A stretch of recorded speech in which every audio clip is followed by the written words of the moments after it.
So let's start. When you think of Jupiter, you probably picture a giant gas ball, colorful bands swirling across its surface. That famous red spot spinning endlessly. The biggest planet in our solar system. Massive, intimidating, beautiful from afar. But here's the thing. Jupiter isn't just big. It's cosmically terrifying in ways you never imagined. It's a monster, a failed star, a radiation nightmare. Let me show you. Picture this. It's 1610. The Renaissance is in full swing. Galileo Galilei points his primitive telescope toward the night sky. He focuses on a bright dot, Jupiter. He sees something that shakes the scientific world. 4 tiny points of light orbiting the giant planet. 4 moons, moving, changing position night after night. It proved Earth wasn't the center of everything. The heavens didn't revolve around us. We were just another world, orbiting the sun. Like everything else, that discovery changed human history forever. It shattered centuries of belief. It challenged the church. It revolutionized science. All because of 4 tiny moons. But we're just getting started. Jupiter is so massive it doesn't actually orbit the sun, not in the way you think. The sun and Jupiter orbit a common point in space, a barycenter. That point lies just outside the sun's surface, about 46,000 kilometers above it. Think about that for a second. Jupiter is so heavy it makes the sun wobble. The sun, our star, the thing that gives us life. Jupiter makes it dance. That's like a basketball player being pulled around by their basketball, except the basketball weighs more than 1,000 Earths. If you could somehow stand on Jupiter, you'd be crushed instantly. The gravity is 2.5 times stronger than Earth's. Your internal organs would collapse. Your bones would snap like twigs. You'd become a pancake. Then you'd sink into the endless gas below. But you can't stand on Jupiter anyway, because there's no surface to stand on. No solid ground, no floor, nothing. Jupiter is made almost entirely of hydrogen and helium, just like a star, 90% hydrogen, 10% helium, trace amounts of everything else. As you descend deeper, the pressure becomes unimaginable. The gas gets denser and denser, squeezing tighter. Eventually it becomes liquid metallic hydrogen, that's right. Hydrogen's so compressed it acts like liquid metal, shiny, conductive, flowing like mercury. Nothing like that exists naturally on Earth. We've only created it in labs for fractions of a second. Jupiter has oceans of it, oceans deeper than Earth's entire diameter. Now here's where it gets weird. Jupiter's atmosphere moves in opposite directions. The light bands spin one way, eastward. The dark bands spin the other, westward. These bands are called zones and belts. Zones are high-pressure regions. Belts are low pressure. The winds between them can reach speeds of 400 miles per hour. That's stronger than the most violent hurricanes on Earth. Category 5 hurricanes, but sustained, forever, never weakening, never stopping, and those storms never stop. They've been raging for centuries, maybe millennia. The Great Red Spot is a storm that's been raging for at least 350 years, maybe longer, possibly 400 years. We're not sure when it started. The first confirmed observation was in 1830 by astronomer Samuel Heinrich Schwabe, but earlier observers might have seen it too. In the 1600s, descriptions match, but we can't be certain. This storm is so big you could fit 3 Earths inside it side by side with room to spare. Let that sink in. 3 entire planets swallowed by a single storm. A storm that never dies, that never weakens, that just keeps spinning. Day after day, year after year, century after century. The winds at the edge reach 400 miles per hour. The storm rotates counterclockwise, taking about 6 Earth days to complete one rotation. But here's the kicker. The Great Red Spot is shrinking. In the 1800s, it was twice as large, maybe 40,000 kilometers across. Now it's about 16,000 kilometers. Still massive, but smaller. Scientists don't know why it's getting smaller. Maybe the internal dynamics are changing. Maybe it's merging with other storms. Maybe it's losing energy somehow, or if it will ever disappear completely. Maybe in 100 years it'll be gone, faded into Jupiter's chaotic atmosphere, absorbed into the bands and zones, lost forever. Or maybe it'll stabilize, maybe it'll shrink to a certain size and stop. We just don't know. We're watching, waiting, documenting every change. Now, let's talk about Jupiter's auroras. You've seen the northern lights on Earth, right? Beautiful green curtains dancing in the sky, shimmering waves of light, pink, green, blue, sometimes red.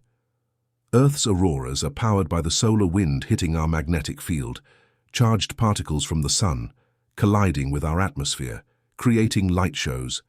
Jupiter's auroras are hundreds of times more powerful, maybe thousands of times. They're permanent. They never stop. Day or night, summer or winter, they're always there, glowing at the poles, and they're not caused by the solar wind, not primarily. Jupiter generates its own internal plasma from its volcanic moon Io. Io pumps out a ton of material every second, literally, 1,000 kilograms. 1 ton, every single second. Sulfur dioxide, sulfur, oxygen, all spewing from volcanoes. This material gets caught in Jupiter's massive magnetic field. It becomes ionized, charged. Then it spirals along the field lines, like water down a drain, funneling toward the poles. Then it slams into Jupiter's atmosphere at the poles, at incredible speeds, relativistic speeds, creating permanent auroras visible even in daylight. The temperature in Jupiter's auroras reaches 30,000 degrees Celsius, maybe higher in some regions. That's 5 times hotter than the sun's surface. The visible surface, the photosphere, think about that. Think about Jupiter's auroras are hotter than the surface of our star, a gas giant producing temperatures comparable to stellar coronas. It's insane. It defies intuition. But it's real. But here's what really messes with your mind. What really makes you realize how alien Jupiter is. Jupiter's magnetic field is the largest structure in the solar system. If you could see it from Earth with the naked eye, it would appear bigger than the full moon. 5 times bigger. Maybe 10 times, depending on activity levels. That invisible bubble extends millions of miles into space, 7 million kilometers, maybe more when disturbed by solar storms, and it's shaped like a teardrop because of the solar wind. The front is compressed, squashed. The back stretches out into a long tail, like a comet's tail, but made of magnetic field lines. NASA's Juno spacecraft discovered something shocking in 2018. Jupiter's magnetic field isn't uniform, it's not symmetrical. It has a great blue spot near the equator. Not a visible spot, a magnetic anomaly, a region where the field is intensely concentrated, stronger than anywhere else, like a magnetic scar. Nobody knows why it's there, what caused it, how long it's been there. It might be ancient, or it might be new. We're still investigating. The magnetic field also creates radiation belts around Jupiter. These are similar to Earth's Van Allen belts, donut-shaped regions of trapped particles. But Jupiter's radiation belts are 1,000,000 times stronger, maybe 10 million times in some regions. They would kill a human in minutes, maybe seconds in the most intense zones. Even spacecraft have to be specially shielded. Regular electronics would fry instantly. The radiation is that intense. Cosmic rays, high-energy electrons, protons moving at relativistic speeds. Juno's instruments are protected by a titanium vault, walls 1 centimeter thick, weighing 180 kilograms, just to protect the electronics. Even then, the spacecraft's mission is limited. The radiation will eventually destroy it. Bit flips in memory, degraded solar panels, failed circuits. It's a countdown. Every orbit brings Juno closer to death. Now let's talk about what Jupiter does for us, what it's been doing for billions of years. You might think Jupiter is just a distant giant, something pretty to look at through a telescope. But Jupiter has been protecting Earth for billions of years. Here's how. Jupiter acts like a cosmic vacuum cleaner. Its immense gravity pulls in asteroids and comets, objects that would otherwise slam into the inner solar system. Many of these objects would hit Earth. Jupiter takes the hit instead. In 1994, something incredible happened. Comet Shoemaker-Levy 9 broke apart near Jupiter. 21 fragments crashed into the planet over 6 days. Each impact released more energy than all nuclear weapons on Earth combined. The scars were visible for months. If that comet had hit Earth, it would have been an extinction-level event, dinosaur-level destruction. But Jupiter absorbed it like it was nothing. This happens all the time. Jupiter gets bombarded constantly. We just don't always see it. In 2009, an amateur astronomer noticed a new dark spot on Jupiter. Something had just hit the planet. A massive impact. Nobody saw it coming. Then it happened again in 2010, and 2012, and 2016, and 2019. Jupiter keeps taking hits for us. Some scientists estimate Jupiter prevents Earth from being struck by major impacts 1,000 times more often. Without Jupiter, life on Earth might have never evolved. We owe our existence to a giant gas planet. Now here's something most people don't know. Jupiter has rings, yes, rings, just like Saturn. But Jupiter's rings are so faint, you can barely see them. They're made of dust particles kicked up by micrometeorite impacts on Jupiter's inner moons. The rings are only about 30 kilometers thick. That's incredibly thin for something so wide. The rings were discovered in 1979 by Voyager 1. Nobody expected them. The spacecraft was flying past Jupiter when it caught a glimpse, a faint, ghostly band circling the planet. These rings don't last forever. The particles spiral into Jupiter over time, but new dust constantly replenishes them. It's a delicate balance, destruction and creation happening simultaneously. Jupiter also spins faster than any other planet. A day on Jupiter lasts just 10 hours. The planet rotates so fast it bulges at the equator. The diameter at the equator is 9,000 kilometers wider than pole to pole. That's the distance from New York to Tokyo. Jupiter is literally squashed by its own rotation. Now let's talk about Jupiter's moons. Jupiter has 95 confirmed moons. That's more than any other planet. But 4 of them are special. The Galilean moons, Io, Europa, Ganymede, and Callisto. These moons are worlds unto themselves. Ganymede is the largest moon in the solar system. It's bigger than Mercury. It has its own magnetic field, the only moon known to have one. Ganymede might have an ocean beneath its icy surface. Multiple oceans, actually, stacked like a club sandwich. Water, ice, all the way down. Then there's Callisto, the most heavily cratered object in the solar system. Its surface is ancient, billions of years old, almost unchanged since the solar system formed. Callisto is basically a time capsule, a window into the early solar system. And then there's Io. Oh boy. Io. Io is the most volcanically active body in the solar system. Over 400 active volcanoes dot its surface. Some of them shoot lava fountains 300 kilometers high. That's into space. Literal lava in space. Io's volcanoes are powered by tidal heating. Jupiter's gravity squeezes and stretches the moon like kneading dough. This friction generates enormous heat, enough to melt Io's interior. The surface temperature can reach 1,600 degrees Celsius. Io is literally being torn apart by Jupiter's gravity, but it can't escape. It's locked in an orbital dance, doomed to be tortured forever by its parent planet. The volcanic plumes on Io create a glowing donut of plasma around Jupiter, a torus of charged particles. This feeds Jupiter's magnetosphere, powering those permanent auroras we talked about.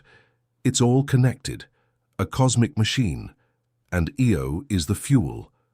But the most exciting moon is Europa. Europa has a smooth, icy surface, very few craters. That means the surface is young. Something is constantly renewing it. Scientists believe Europa has a global ocean beneath the ice, an ocean that might contain twice as much water as all of Earth's oceans combined. And here's the kicker. That ocean is in contact with a rocky seafloor, just like Earth's oceans. On Earth, hydrothermal vents on the ocean floor support entire ecosystems. Life thrives in total darkness. Could the same thing happen on Europa? NASA is planning a mission to find out. The Europa Clipper will arrive in 2030. It will make dozens of flybys, analyzing the ice, searching for plumes of water vapor. If Europa has life, it would be the most important discovery in human history. Proof that life exists beyond Earth. And if it evolved independently on Europa, that means life might be common in the universe. We're talking about alien life, right here in our solar system, under the ice of a moon orbiting Jupiter. That's not science fiction. That's real possibility, within our lifetime. But Europa is also dangerous. Remember those radiation belts? Europa orbits right through them. The surface is bombarded constantly. Any life would have to be deep beneath the ice, protected, hidden, waiting to be found. Now let's talk about something truly mind-bending. Jupiter almost became a star. Here's what that means. Stars form when clouds of gas collapse under their own gravity. The pressure at the core becomes so intense that hydrogen atoms fuse. That fusion releases enormous energy, and a star is born. Jupiter followed the same process. But it stopped too soon. Jupiter needed to be about 80 times more massive to ignite fusion. It came close. Really close, but not close enough. So Jupiter is a failed star, a brown dwarf wannabe. Still, it radiates more heat than it receives from the sun. That's weird, right? Jupiter generates internal heat from gravitational compression. The planet is still slowly contracting, squeezing itself tighter. That process releases heat, about 1.6 times more heat than Jupiter receives from the sun. Jupiter is literally glowing with internal energy. If Jupiter had been bigger, our solar system would be a binary star system. Two stars orbiting each other.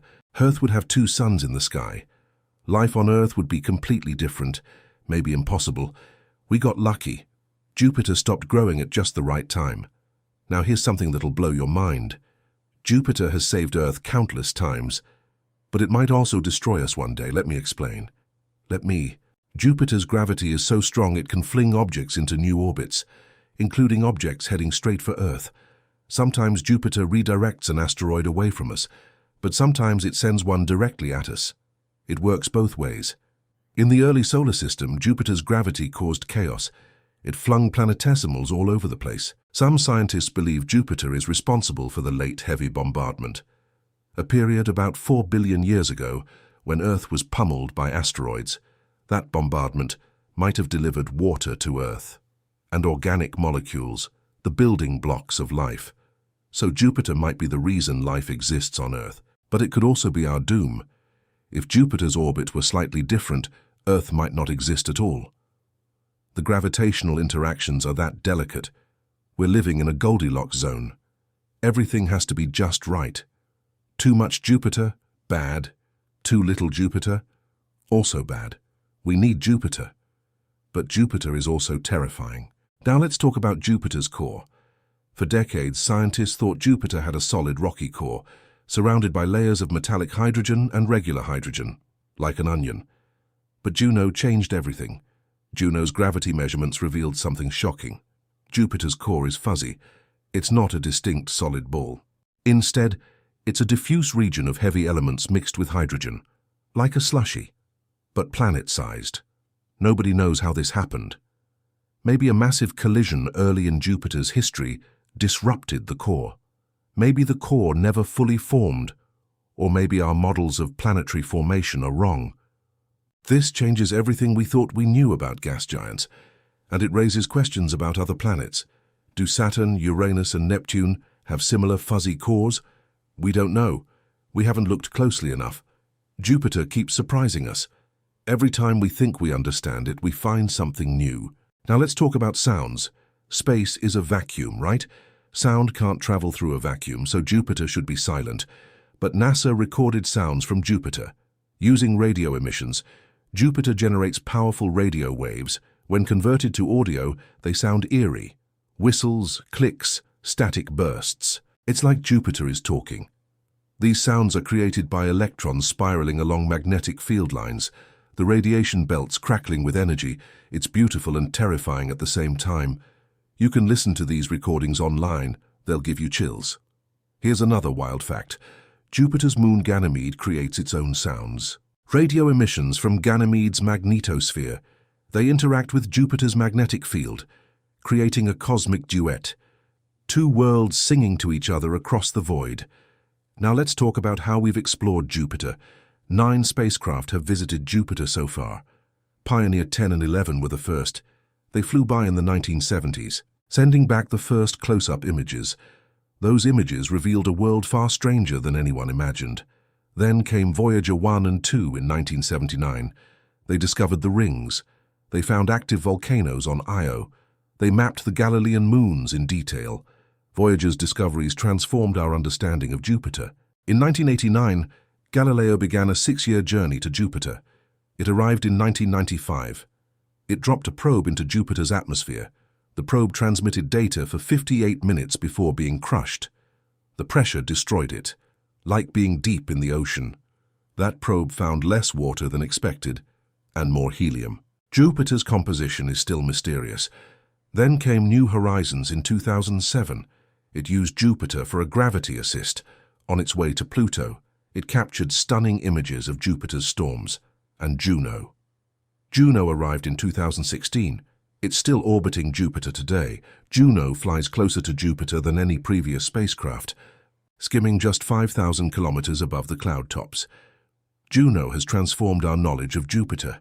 It revealed the fuzzy core, it mapped the magnetic field, it discovered clusters of cyclones at the poles. These cyclones are arranged in geometric patterns, like nothing else in the solar system. At the North Pole, 8 cyclones surround a central ninth. At the South Pole, 5 cyclones form a pentagon. These storms are thousands of kilometers wide, and they never merge. They just spin, locked in an eternal dance. Nobody knows why they arrange themselves this way. It defies our understanding of atmospheric physics. Jupiter keeps teaching us that nature is stranger than our theories. Now here's something that should scare you. Jupiter emits more radiation than it receives. We talked about that. But here's the thing. Some of that radiation is in the form of X-rays. Jupiter's auroras emit X-rays, powerful X-ray pulses. We don't fully understand why. On Earth, X-rays come from incredibly hot or energetic processes. The Sun's corona, black holes, neutron stars. But Jupiter produces X-rays without those extreme conditions. It's like Jupiter is doing something impossible.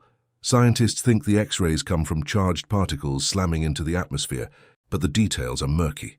We're still figuring it out. And here's another mystery. Jupiter's upper atmosphere is hot. Really hot. Hundreds of degrees hotter than it should be. Based on sunlight alone, the upper atmosphere should be cold. But it's not. Something is heating it. Maybe it's energy from the auroras. Maybe it's gravity waves. Maybe it's something we haven't thought of. We don't know. Jupiter is full of mysteries. Every answer raises new questions. Now let's talk about Jupiter's influence on the solar system. When the solar system formed, Jupiter was the first planet to grow. It became massive quickly.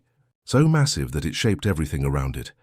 Jupiter's gravity carved gaps in the asteroid belt, regions called Kirkwood gaps. These are zones where asteroids can't maintain stable orbits. Jupiter kicks them out, or sends them crashing into the Sun. The asteroid belt exists because Jupiter prevented a planet from forming there. If Jupiter didn't exist, we might have another rocky planet between Mars and Jupiter.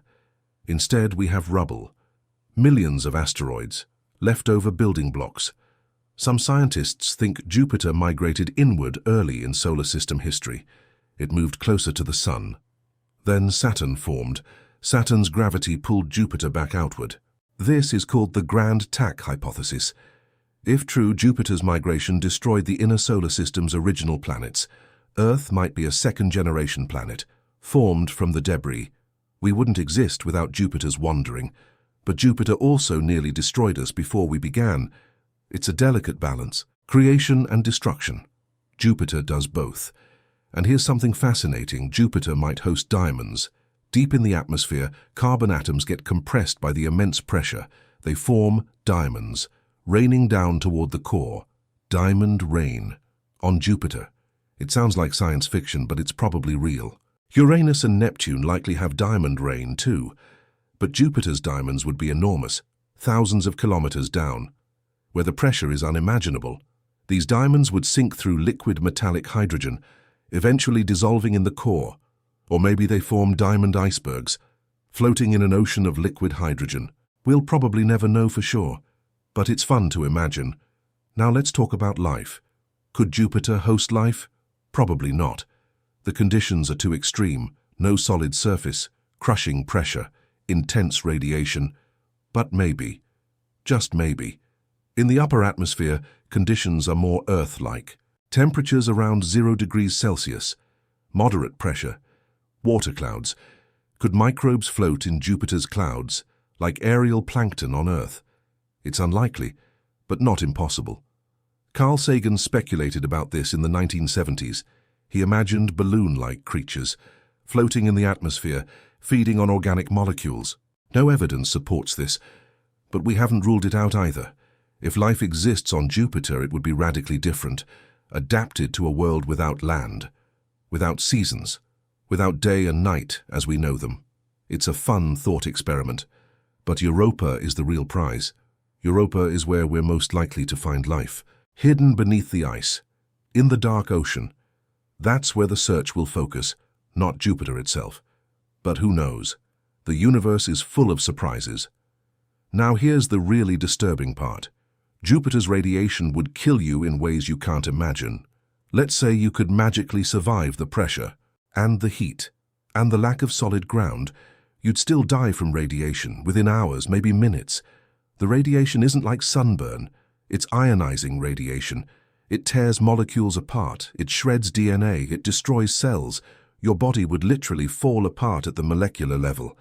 Even in a spacecraft, you'd need meters of shielding, lead, water, something dense. Regular spacesuits wouldn't work. They're designed for space, not for Jupiter's hell. Jupiter's radiation belts are a death trap, and they extend far into space. Even Jupiter's moons get irradiated.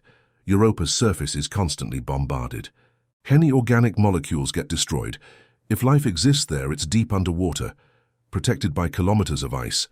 Ganymede has its own magnetic field. That helps shield it. But Io? Io is naked, bombarded constantly. Nothing could survive on Io's surface, except maybe extremophile bacteria. But even they would struggle. Jupiter is beautiful from afar, but up close it's hell. And here's something most people don't realize. Jupiter affects Earth's orbit. Not much, but enough to matter over millions of years. Jupiter's gravity creates subtle perturbations. Earth's orbit wobbles slightly, sometimes more elliptical, sometimes more circular. These changes affect Earth's climate. They're part of the Milankovitch cycles, the ice ages. Every 100,000 years or so, Earth experiences a major ice age. Then it warms up. This pattern is partly due to Jupiter's gravitational influence. So Jupiter doesn't just protect us from asteroids. It also influences our climate, our seasons, our entire environmental history. Without Jupiter, Earth's climate would be different, maybe more stable, maybe less stable. We don't know. But life evolved under Jupiter's influence. We're adapted to this system. Changing Jupiter would change everything. Now let's talk about what Jupiter can teach us. Jupiter is a laboratory, a place to study extreme physics, conditions we can't recreate on Earth. Metallic hydrogen. Jupiter has oceans of it. We've only created metallic hydrogen in labs for microseconds, at enormous cost. Jupiter has it naturally, in vast quantities. Studying Jupiter's magnetic field teaches us about dynamos, how planets generate magnetic fields. This applies to Earth, to exoplanets, to understanding habitable worlds. Jupiter's atmosphere teaches us about fluid dynamics, how gases behave under extreme conditions. This has applications in engineering, in climate science, in aerospace, and Jupiter's moons teach us about planetary formation, about tectonics, about the possibility of life. Every discovery at Jupiter has broader implications. Now here's a question. Why is Jupiter so massive? The answer lies in where it formed. Jupiter formed just beyond the frost line. The frost line is the distance from the Sun where water ice can exist. Inside the frost line it's too hot. Only rock and metal can condense. That's why the inner planets are small and rocky. Beyond the frost line, ice can exist. Ice is abundant, so planets beyond the frost line had more material to work with. Jupiter formed there. It grew quickly, capturing huge amounts of gas from the solar nebula. By the time the solar wind blew away the remaining gas, Jupiter was already massive, too massive to lose its atmosphere. That's why Jupiter is a gas giant. Right place, right time. If Jupiter formed closer to the Sun, it would be a rocky planet, maybe like a super-Earth, smaller, hotter, completely different. Location matters, in planetary formation, in life, in everything. Now let's talk about Jupiter's future. Jupiter is stable. It will exist for billions of years, long after the Sun becomes a red giant. In about 5 billion years, The Sun will expand. It will swallow Mercury, Venus, probably Earth. But Jupiter will survive. Jupiter's orbit will expand as the Sun loses mass. It will move farther out, but it won't be destroyed. When the Sun becomes a white dwarf, Jupiter will still be there, orbiting a dead star, a frozen world. No more heat, no more light. Jupiter's moons will freeze. Europa's ocean will solidify. Io's volcanoes will die. Everything will go dark. But Jupiter will endure, a monument to what once was. And maybe, just maybe, billions of years later, another civilization will find our solar system. They'll see Jupiter, a frozen giant, orbiting a cold white dwarf, and they'll wonder, what was this system like? Was there life here? Maybe they'll study Jupiter's moons, find evidence of Europa's ocean, find fossils, proof that life once existed. We'll be long gone, but our story will remain, written in the ice, in the rocks, in the dead worlds. Jupiter will be our legacy, a testament to the solar system that gave birth to humanity. Now here's the final kicker, the thing that really changes how you see Jupiter. Jupiter isn't just a planet, it's a system, a mini solar system unto itself. 95 moons, rings, a powerful magnetosphere, radiation belts, complex atmospheric dynamics, moons with oceans, moons with volcanoes. Jupiter is an entire world of worlds. When you look at Jupiter through a telescope, you're not seeing one thing. You're seeing a cosmic ecosystem, a family of objects interacting, influencing each other, evolving together. Jupiter isn't static, it's dynamic, alive in a geological sense, constantly changing, constantly surprising us, and it's right there, in our solar system. Close enough to study, far enough to be mysterious. Jupiter is accessible, within our reach. We've sent robots there, we'll send more. Maybe one day, we'll send humans not to land. That's impossible, but to orbit, to explore the moons, to dive into Europa's ocean. That's the future. That's what's coming. In our lifetimes, or our children's lifetimes. Jupiter isn't just a distant giant, it's our neighbor, part of our cosmic neighborhood, and it's full of secrets, waiting to be discovered. So the next time you see Jupiter in the night sky, remember this. You're looking at a failed star, a cosmic protector, a radiation hell, a system of 95 moons, a laboratory of extreme physics, a world that shaped the solar system, a world that made Earth possible, a world that might host life.